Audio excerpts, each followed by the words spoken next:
At the wedding scene, my pregnant cousin showed up in a wedding dress, trying to snatch my fiancé. She took the test report, snatched the wedding ring from my hand and said to my fiancé, "I'm carrying your son. It should be me you marry." She and my fiancé slandered me as a mistress. I publicly released the chat records of the two of them and said sarcastically, "A scumbag and a slut deserve each other and will be together forever." I was sitting in the dressing room resting and waiting for the notice to enter. There was a mobile phone ringing on the table. I picked it up and saw that it was my fiancé William's phone. Just now, the hotel staff informed that the ceremony was advanced. I thought he might have forgotten to take it in a hurry. The phone kept vibrating. I was afraid that the person on the other side had something urgent to find William, so I unlocked the phone and wanted to reply for him. The password was my birthday and the screensaver was a photo of the two of us. I clicked on the avatar with the constantly flashing red dots in WeChat. "Grace, William, the results are out. I'm pregnant with your son. Are you really going to marry that woman?" "Grace, I see. You sent me the real wedding dress, hoping that I would appear at the wedding and take you to elope, right?" "Grace, wait for me.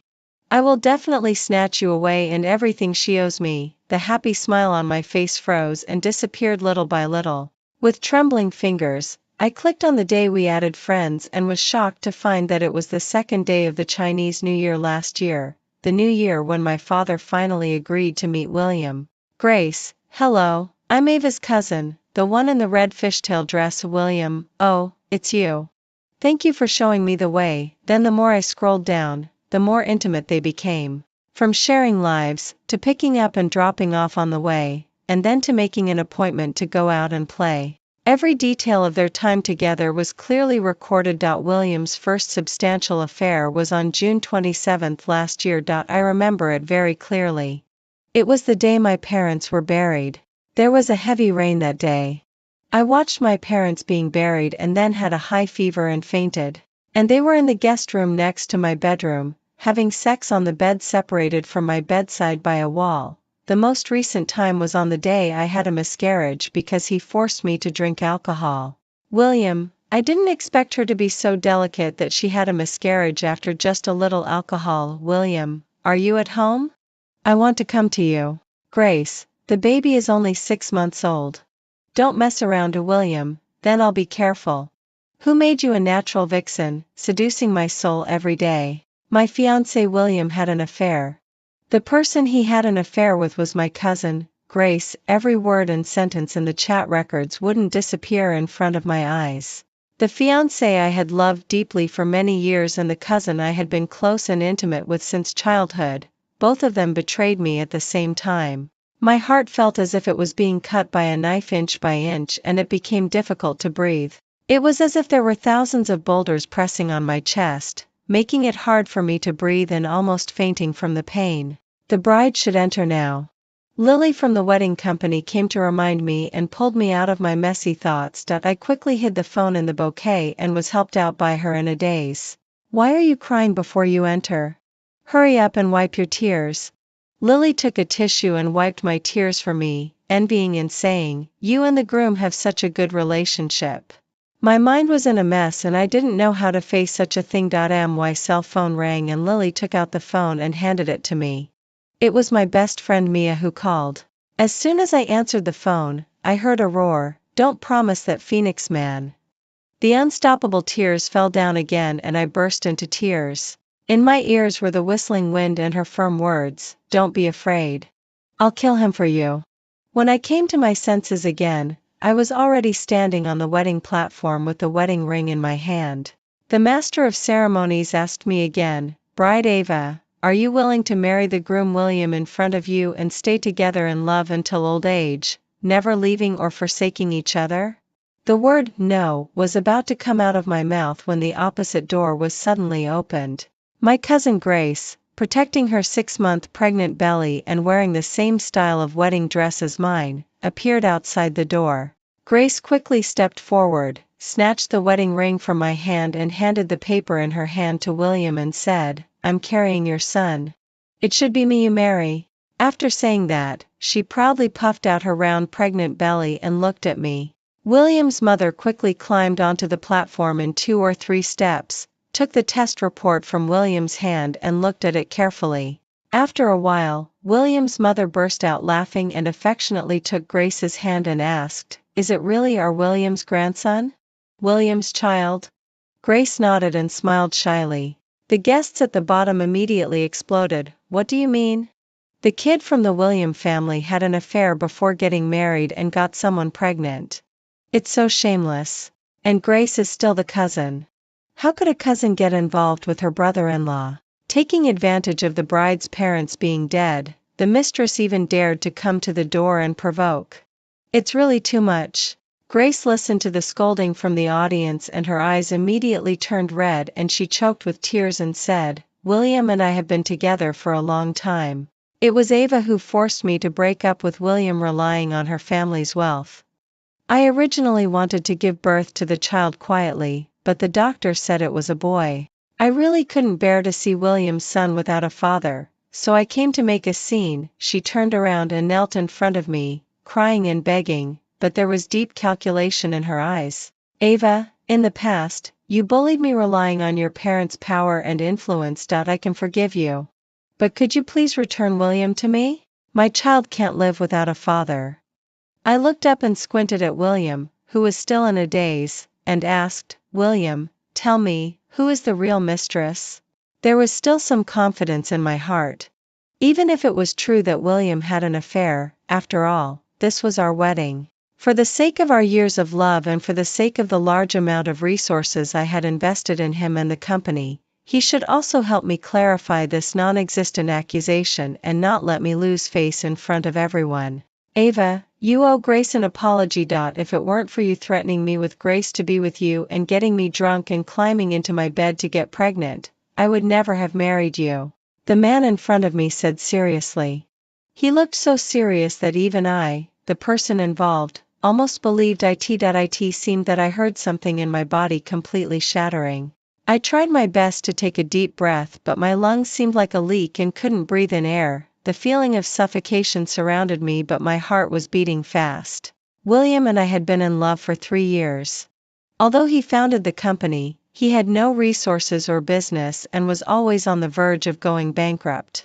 During these 3 years, I used my parents' resources to help him expand the company's business. I personally stepped in and negotiated one life and death big contract after another for him. I drank too much and stayed up late and even ended up in the emergency room several times. Even 2 weeks before the wedding, in order to secure a big order that he desperately needed, he forced me to drink alcohol, which led to my miscarriage. And what did William do? While I was working my butt off for his company, he was having an affair with Grace behind my back. He even slandered me in public as the mistress, the third party who destroyed their pure love. William's mother helped the kneeling Grace to her feet and glared at me viciously. "Good girl, get up. Don't beg her. I'll make the decision for you today." The crystal chandelier above reflected gorgeous light, and the 2 identical wedding dresses showed strong and weak lights respectively.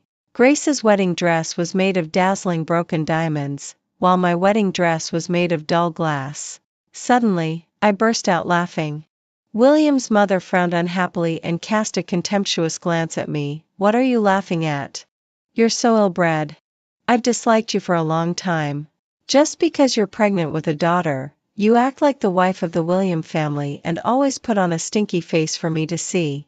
In the 2nd year, when I was in love with William, my parents died in a car accident. William's mother became cold and indifferent to me.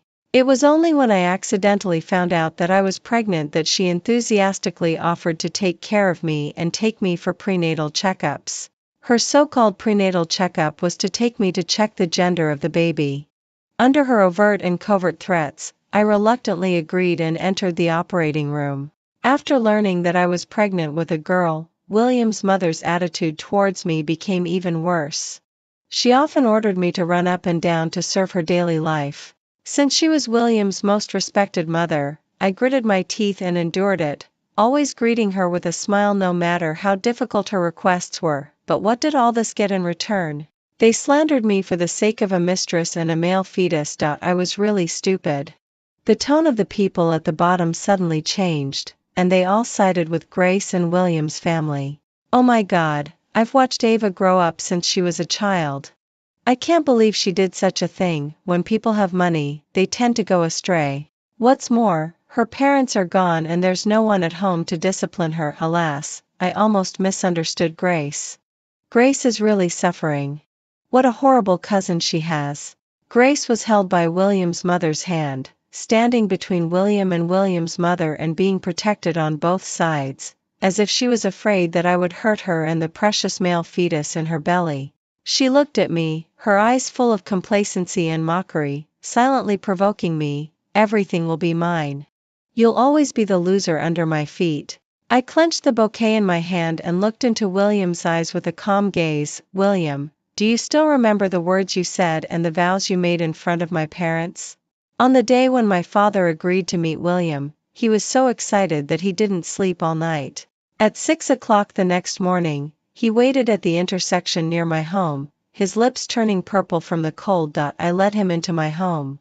When he saw my father, he put down all kinds of gifts in his hands, knelt on the ground and seriously swore that he would only be good to me for the rest of his life and would never betray me. My father handed him a check for 50 million yuan and threatened him, "You can only choose one between your life and me." At that time, William's eyes were firm. Without hesitation, he tore up the check and chose me. I was locked up at home by my father and lost contact with him. He gritted his teeth and withstood my father's suppression. Sometimes when he was so poor that he only had 100 yuan left on him, he would still buy a bouquet of my favorite flowers and put them at my doorstep. When we met again a few months later, he had lost a lot of weight. Facing my father's threat, he chose me again between the check and me. Finally, my father recognized William and wanted to entrust me and the Ava Group to him. But he shook his head and refused, saying that the Ava Group would always belong to me and that he was only responsible for taking care of me for the rest of my life. When exactly did the good William disappear? When exactly did his love for me vanish? William felt that the wedding ring in his hand was getting hot. There was guilt and uneasiness towards me in his eyes, but then it was covered up in the next moment, leaving only indifference. He clenched the wedding ring in his hand and said coldly, "Ava, since we haven't got the marriage certificate yet and you haven't done anything terribly wrong, as long as you apologize to us in public, I'll let you go." Grace, however, hurriedly pulled William's sleeve. "What are you talking about, William? She hasn't returned what belongs to my family yet. How can you just let her go like this?" William frowned in confusion. Grace glared at William when she saw that he was useless, then turned around and stared at me tightly, greed flashing in her eyes while she put on a sad and indignant look on her face and said, "After your parents died, the companies and the inheritance in their hands were transferred to you. Part of those companies was invested by my parents. You've occupied my family's companies for so long. It's time to give them back to me." I was shocked. Sure enough, Grace's calculations in her heart were definitely not just this. It was true that part of the company was invested and founded by Grace's parents. But at that time, it went bankrupt due to poor management. It was my parents who bought it and revitalized it, and it had already belonged to my family. There was written evidence for the acquisition. How dare she be so arrogant and force me to give it to her? When William's mother heard what Grace said, she immediately grabbed my hand and said viciously, "What? You women are really vicious. Hurry up and return the companies that belong to Grace to her." William's mother was born in a remote mountain area and was a typical rural woman, extremely greedy. She had already regretted that although she got a grandson, she lost the large amount of dowry that was about to be in her hands. Now that she knew about this matter, she was even less likely to let me go. I tried to break free and stay away but was pushed down to the ground by William's mother, who then slapped me hard on the face. A crisp sound rang out in the air. I covered my somewhat numb cheek in disbelief. William's mother was also stunned for a moment, thinking that since she had already made a move, she might as well go all the way. Her eyes became even more fierce and she climbed on top of me and continued to hit me. Grace could hardly suppress her excited scream. If William's mother really killed me, then the Ava group would completely fall into her hands, and she would also get rid of a vicious mother-in-law. William stood aside watching. The guests sitting around were all my relatives and friends. Watching me being bullied, none of them came forward to help.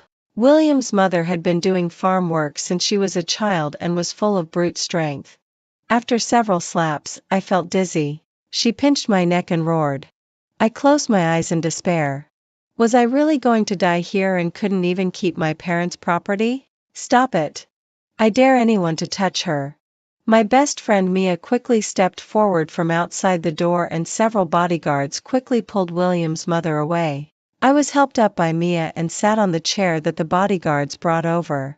Mia? Didn't you say you didn't want to come? Mia gently pushed my forehead with her index finger and said through gritted teeth, "You silly girl. You just had to fall for this Phoenix man. If I hadn't felt something was wrong and had someone investigate, you would have died here today." Apart from my parents, Mia was the person who most strongly opposed my being with William. But at that time, I was so head over heels in love that I wouldn't listen to anyone. I stubbornly thought that they looked down on William because of his poor family background, so I tried my best to help William develop his company to make them a match in terms of family status. In the end, it turned out like this, and I was filled with regret. Thinking of the words I said to defend William back then, I felt so ashamed that I wanted to cry. Mia put her coat on my shoulders. "Let's not talk about that. Let's clean up the trash in front of us first." I neatly tore off the hem of the cumbersome wedding dress, leaving only the white slip inside. I took a deep breath to calm myself down, regained my usual composure, got up and walked towards the bouquet that had fallen on the ground, bent over and took out the mobile phone stuffed inside. William's eyes were flustered and he reached out to search the pockets of his clothes. I raised the mobile phone in my hand and smiled with a curl of my lips. "Don't look for it. This is your mobile phone. I gave you a chance, but you didn't know how to cherish it." He wanted to come and snatch it but was stopped by the bodyguards on the spot. I connected to the central control center and the contents of William's mobile phone were projected onto the screen behind me. I clicked on WeChat and publicly displayed all the chat contents between him and Grace. Perhaps because they hadn't officially got married and lived together yet, or perhaps William was confident enough to think that I wouldn't check his mobile phone. He hadn't deleted the chat records with Grace at all. I should thank him for allowing me to clear my name without any effort. The flirting words and unsightly pictures of the two were shown on the screen, displaying their ugliness that went against morality. My scrolling hand stopped at the conversation of their last affair. Looking at the blocked couple and William's mother and looking at the guests who had been indifferent just now. "Now tell me, who is the real mistress? Who is the third party that destroys others' love?" As if they wanted to wash away the wrong of wrongly accusing me just now, the guests at the bottom shouted in unison, "It's Grace. I can't believe I just spoke up for you. I didn't expect you were lying to us. Oh my God, I'm really shocked." These days, mistresses are so arrogant that they dare to slander the legitimate wife like this. My fingers continued to scroll down to the end, stopping at the part where Grace said she was coming to snatch the bridegroom. William still wanted to explain something, but in the face of the ironclad chat records, he couldn't say a word. He stiffened his neck, put his arm around Grace beside him, and said toughly, "I just don't love you anymore. What's the use of talking about these? What can you do? Love doesn't have a first come, first served. The one who isn't loved is the third party. We're not married yet, so there's no such thing as cheating. I love Grace now, and I want to be with her forever." Grace snuggled in William's arms and hugged him tightly as if to assert her sovereignty. "Ava, what can these chat records prove?" "They prove that the person William loves is me and that I'm pregnant with his son. You can't take him away from me. Indeed, love doesn't have a first come, first served, but there has to be morality. If William had confessed everything to me when he fell in love with Grace, I might not have been unable to forgive him. It's a pity that he couldn't let go of Grace and was reluctant to part with the resources and money I brought." I walked up to the two of them and slowly curled the corners of my mouth into a sarcastic smile. "I don't care about this kind of trash. Take him if you want. A scumbag and a slut deserve each other and will be together forever. Mia stood beside me and also congratulated them, wish you two will never be separated. Sitting in Mia's car, I leaned back against the seat and closed my eyes to rest. Mia was dealing with documents on her computer while telling me, come and stay with me recently. Don't worry about the rest. I'll handle it for you. No. I immediately opened my eyes and objected. Don't tell me you still have feelings for him? She looked up at me in disbelief. It seemed that if I nodded and said yes, she would immediately make a phone call and arrange a surgery to remove my love-struck brain for me. How could that be? I just think that for this kind of thing, it's only satisfying enough if I handle it myself. What do you want to do? The signing ceremony with the Nathaniel Group. How could I be absent from this big order that I negotiated at the cost of my miscarriage? 1 month later, the signing ceremony with the Nathaniel Group was officially held. William sat on the left side of the negotiation table in high spirits. Beside him was Grace, who was dressed up. Seeing that the person who came was not the manager who had finalized the cooperation at that time, but the rarely seen president, Nathaniel, he immediately got up to welcome him. Nathaniel, the president of the Nathaniel Group, sat on the right side cheerfully, looked around at the people present, and asked in confusion, why isn't Miss Ava here? Miss Ava? Grace was puzzled. Nathaniel's eyes were still looking for a certain figure. She's Miss Ava, the eldest daughter of the Ava Group. Oh, she's now General Manager Ava of the Ava Group. I just heard that the project was facilitated by General Manager Ava herself, so I canceled today's meeting and came here specially/deliberately to meet her. Why isn't she here? William's smile froze and he said awkwardly, oh, she's not available to come recently. Nathaniel sighed regretfully. Is that so? I thought I could meet her today. I heard you're her fiancé. Please send my regards to her on my behalf. Grace got up to explain, but was pulled down by William, who pinched the flesh on her arm as a hint. She sat down unwillingly, clenched her right hand angrily, and the wedding ring on her ring finger hurt. She was clearly William's wife. Why couldn't she explain? William also secretly clenched his fist and endured it. Once this contract is signed, he will be able to firmly establish himself in Nanture and won't have to rely on the identity of Ava's fiancé to do business anymore. He took out the contract that he had already signed and said, Nathaniel, I've already signed it. We're just waiting for you now. Since Nathaniel couldn't wait to meet the person he wanted to see, he silently picked up the pen and signed it. Such a big event today, and you didn't even inform me? I gracefully pushed open the door and stood in the middle at the head of the negotiation table. Nathaniel stopped writing halfway through signing, saw that it was me who came in, and stood up to shake hands with me. Oh, I've wanted to meet you for a long time. You really take after the old General Manager Ava and look quite like how he was when he was young. I replied modestly, not at all. I'm far from my father. Nathaniel shook his head in disagreement, and his eyes were full of admiration when looking at me. I've read the second version of the plan. It was you who made it, right? It's just perfect. You have a great business mind. I just don't know who made the first version. An employee like that definitely shouldn't be kept in the company. They're just a disaster. I couldn't help laughing and casually glanced at someone whose face was getting gloomier and gloomier. The first version of the plan was made by William. At that time, when he learned that the plan he made was rated as trash by Nathaniel, he was so angry that he couldn't sleep well for several days. He personally went to negotiate several cooperation deals, trying to prove his strength. The result was predictable. The plans were all thrown into the trash can, and he asked his assistant to inform me to come and save the situation. Grace's expression turned sour and she ordered the employees beside her, "What are you guys doing? This is an important occasion. How could you let such an irrelevant person in? Why don't you drive her away?" Those two employees immediately put on a stinky face and stood still beside me. They were outstanding students I poached from other places.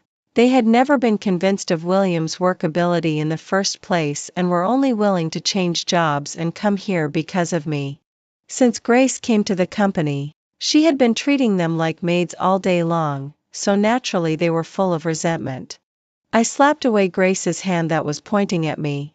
I looked meaningfully at the wedding ring on her ring finger. It must be very uncomfortable wearing a wedding ring that doesn't belong to you. Grace was so angry that her whole body was trembling. She clenched her hand tightly as if grasping something that didn't exist. This wedding ring wasn't her size. It was custom-made according to my hand. After making a big scene at the wedding that day, in order to appease the guests at the bottom, Grace had no choice but to bite the bullet and continue the ceremony. The too small ring was firmly stuck in her flesh like that. She wanted to cut it off and have a pair of wedding rings that belonged to her maid anew. However, William's mother thought it was a waste of money and didn't agree. And William was a mama's boy, so they could only make do with wearing it like this. I picked up the contract on the table and tore it into pieces bit by bit. Sorry, Nathaniel. I'm afraid the party for this contract has to be changed. What do you think? Is our Ava group qualified enough? Nathaniel was a shrewd person and immediately understood the twists and turns in it and quickly said yes.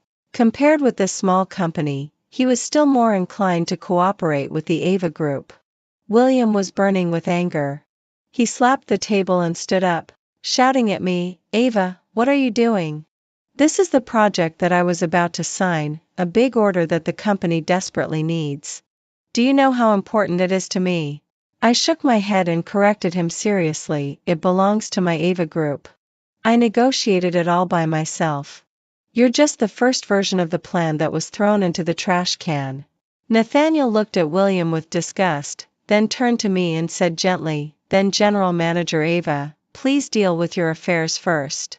We'll make an appointment for another time to talk in detail." William anxiously tried to persuade him to stay, but was ruthlessly rejected by Nathaniel. "Without the support of General Manager Ava, you should have a proper look at your own abilities." He dejectedly watched Nathaniel leave. I tilted my head and looked at William, whose anger had subsided, and announced word by word, "I will take back everything I once gave you." In the following period of time, I set up a small team in the company specifically to take back the resources and connections that I had previously poured in. William didn't have any talent for business and no business experience either. Faced with the gradually decreasing orders, he had no solutions at all. When he went to beg, he couldn't even enter the doors of the other companies. And the loans he borrowed from the bank were quickly used up. In just 2 months, his company went completely bankrupt. William was drinking heavily in a bar when one of his cronies reminded him, "Your wife, that Grace. She's Ava's cousin. Her family must have some money, right? Moreover, the gold and silver jewelry she wore at your son's full moon banquet, I guess none of them were cheap. You two are husband and wife. Shouldn't she share some of the burden for you?" William immediately felt hopeful. Grace loved him so much. She would surely be willing to help him get through this difficult time. He hurriedly drove his car and rushed home all the way. Opening the door, he saw scattered high heels and leather shoes on the porch. Walking further in, there were fur coats and overcoats. And then there was a red strapless gauze dress and a shirt. William had a deep impression of this red strapless gauze dress. He originally just wanted to maintain an ambiguous boundary with Grace, but Grace, wearing this dress and holding 2 glasses of red wine, seductively lured him to cross the line with her coquettish eyes. She lured him to fall again and again. William staggered forward. He came to the outside of the bedroom door. The seductive voice of a woman and the size of a man kept hitting his eardrums. "You little vixen, you lured me to your home. Aren't you afraid that your husband will find out that you're cheating? So what if he finds out? I'm not married to him. Love doesn't have a first come, first served. The one who isn't loved is the third party." The words he had said before were like boomerangs, deeply stabbing into his heart at this moment. He was filled with hatred and humiliation. But when the anger was burning fiercely, he would remember that these were the words he had once said. The anger was extinguished by the memories and then reignited by the scene in front of him, torturing his fragile nerves. "Is the child you gave birth to really his? But you and I have been meeting often." "Stop it. Of course not. I wouldn't deign to be pregnant with a loser's child. You're different. You're young and rich. William rushed in furiously and grabbed Grace, about to hit her. Grace screamed and desperately hid behind the man, covering herself with the quilt. The man was a head taller than William. He easily picked William up and threw him to the ground. Still not satisfied, he rode on him and punched him furiously. Grace took off the wedding ring and casually threw it on the ground. I don't want this ring anymore. Consider it as compensation for your medical expenses. William was powerless to fight back. He was beaten until he spat blood and fell unconscious in the corner of the bedroom. He wasn't sent to the hospital until he was on the verge of bleeding to death by William's mother, who came home from playing mahjong. He was woken up by William's mother, who was wailing beside his hospital bed. "Oh, my son. How could you end up with such a vicious woman? Your wife has run away and the son isn't even yours. What are you going to do in the future? If only you had married Ava in the first place. She's rich and obedient." Listening to her and thinking about the current situation, William exclaimed in surprise, "Mom. You're right. I can win Ava back. She loved me so much before. There's no way she could leave me so easily." It was only at this moment that he realized how good Ava had been to him before and remembered the daughter that Ava had miscarried because of him. He deeply understood how much sacrifice she had made for him. So William firmly believed that as long as he went back to find Ava, they could definitely return to the good old days. William's mother stopped crying and clapped her hands, secretly delighted. "Yes. That girl used to be so obedient. There's no second one like my son. She surely won't be able to find anyone better." Mia rushed into my office and excitedly announced that in order to celebrate my getting rid of being love-struck, she had gathered a large number of handsome guys to hold a pool party at my house. Ignoring my refusal, she left in a hurry. I shook my head helplessly. I quickly dealt with the documents at hand to make time for the party. The secretary knocked on the door and said, "General Manager Ava, someone downstairs said they are your mother-in-law and husband and are clamoring to see you." Without looking up, I said, "Find someone to throw them out." Not hearing the secretary's reply, I looked up in confusion and saw her constipated expression. I understood immediately. William's mother was so fierce that indeed a few young girls couldn't stop her. I sighed helplessly and got up. "All right, I'll handle it myself. Thank you for your hard work." As soon as the elevator reached the first floor, I heard William's mother's scolding echoing throughout the floor. "You bunch of blind people. Look clearly. I'm the mother-in-law of your general manager Ava. Hurry up and take me to see her. I've been standing here for so long and no one has come to serve me. You're so clueless. When I see my daughter-in-law later, I'll ask her to fire all of you. You're all a bunch of idiots. No wonder you can only work in my daughter-in-law's company. A bunch of useless people without any sense." I rolled my eyes and stepped forward, folding my arms across my chest and said coldly, "Are you delusional? Your daughter-in-law is Grace. Don't come to my company and make a scene in front of my employees. Now, leave immediately." Seeing me coming, William's mother enthusiastically stepped forward and wanted to hold my arm. "Oh, don't say such angry words. You love my son so much. How could you give up on him just because of a little mistake he made?" I dodged and frowned unhappily. "A little mistake? Cheating is also a little mistake." "Yes, I said it wrong. How can the mistakes that all men make be called mistakes? It's all because of that shameless Grace. My son was just playing with her. Actually, he still loves you. The mistakes that all men make are indeed not just called mistakes. They should be called vices, the kind of badness that is deeply engraved in the mind and can't be removed." William, with a bruised face and plaster on his body, quickly agreed. He wanted to move forward but his body was unsteady and he was about to fall forward, looking as ridiculous as a clown in a circus. There were a few suppressed laughs faintly coming from around. I seemed to have been tickled by something funny and couldn't help laughing out loud, which made everyone burst into laughter. William's mother and William were surrounded by the waves of mocking laughter and stood frozen on the spot, feeling a bit at a loss. William stammered awkwardly, "Ava, since you're laughing, you must not be angry anymore, right? Come home with us." I was laughing so hard that I didn't have time to reply. The faces of the two of them immediately turned red, and they were so embarrassed that they wished they could find a crack in the ground to crawl into. After laughing enough, I looked at William curiously and asked, "Who hurt you?" William's mother thought I had changed my mind and felt sorry for William's injury. She immediately excitedly complained to me, it was that slut who did it. She even brought a man home to have an affair. The child she's pregnant with isn't even from our Williams family. She beat my son like this. You must avenge William. I laughed even more heartily. I've already said that a scumbag and a slut deserve each other. You were willing to be cuckolded. Whose fault is it? Previously, the Ava Group and Williams Company had close cooperation, and the employees more or less knew about the farce at the wedding. They didn't expect that the follow-up was even more explosive. The mocking laughter came one after another, like waves piling up layer by layer.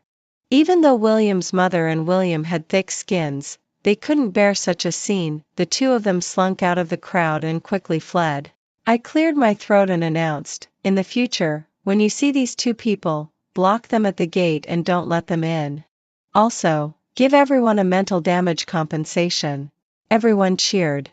As soon as I got home, I was dragged to change into a dress. Mia pushed me to a handsome guy and instructed, "The most handsome Daniel is for you. Have a great time tonight." There was rhythmic music playing by the pool, and it was lively and noisy. I frowned uncomfortably. In the past 3 years, I had been revolving around the company, William, and William's mother. I felt that I couldn't fit into my previous life anymore. I said something to Daniel and then got up and left the pool. Outside the house was a calm fountain pool. I sat on the wooden chair by the lake and enjoyed the long-lost peace. Suddenly, William showed up and knelt in front of me. "I really know I'm wrong, Ava. Please forgive me this once. The person I truly love is still you. I was just blinded by that bitch." He hurriedly took out the wedding ring from his pocket and eagerly held it in front of my eyes. "Look, this is the wedding ring you customized. I had it repaired. I've already booked the wedding dress and the hotel. Let's go get the marriage certificate and get married tomorrow. Let's have another baby and never be apart again, okay?" The diamond on the wedding ring was dull under the light and there were marks of splicing after being bumped on the edge. It was just like the irreparable distance after a relationship broke down. It seemed to be a crack that could be easily flattened with one step, but in fact it was an abyss that would shatter you into pieces if you fell into it. Once upon a time, I loved William. I could do all kinds of stupid things for him regardless of everything. However, he changed his heart. This love became like spoiled food. Biting the bullet and eating it made me have diarrhea constantly and emptied me, leaving me in pieces. It should stay in the trash can, rotting and stinking, completely away from my world. I picked up the wedding ring and facing William's expectant gaze, threw it into the broad fountain pool. He glared at me, still maintaining his former haughty look. "What are you doing?" My face was full of contempt as I mocked. "Didn't you say you loved me? Go in and pick it up then." William gritted his teeth in hatred, and the veins on his forehead were throbbing. He had always been pampered in this relationship and people were always careful not to hurt his self-esteem at all. He had never been treated like this by me before. However, the company was still waiting for funds to be rescued and there was a large amount of bank loans unpaid. Besides coaxing me, he had no other way. Being naughty again. "Just wait here for me to pick it up." William forced these words out of his mouth and barely managed to put on a gentle smile. Then, limping, he stepped into the pool to look for it. The pool walls that were often cleaned were very slippery. With his foot in plaster, he slipped and fell to the bottom of the pool, choking on several mouthfuls of pool water. He struggled in panic and surfaced. Then he saw me sitting side by side with the handsome Daniel on the wooden chair, enjoying the whole process of his performance. William was soaked all over, with decorative green duckweed hanging on him. He climbed out of the pool in a sorry state and roared furiously, "Well, you're also a slut. You're cheating on me with another man behind my back. How shameless." Daniel took off his coat and put it on my shoulders. His well-developed muscles and abdominal muscles were blatantly stimulating his eyes. I leaned on Daniel's shoulder and raised my eyebrows in doubt. Are you crazy? We have no relationship at all. How can it be considered cheating? Daniel casually added, a blind lunatic. He'll be honest after getting a beating. Perhaps the last beating had left him with a huge psychological shadow. Before Daniel even got up, William screamed and stumbled away. In the following month, William's mother came to make a scene at the company every day, like clocking in for work. If she couldn't get in, she would stay outside the door and shout abuse.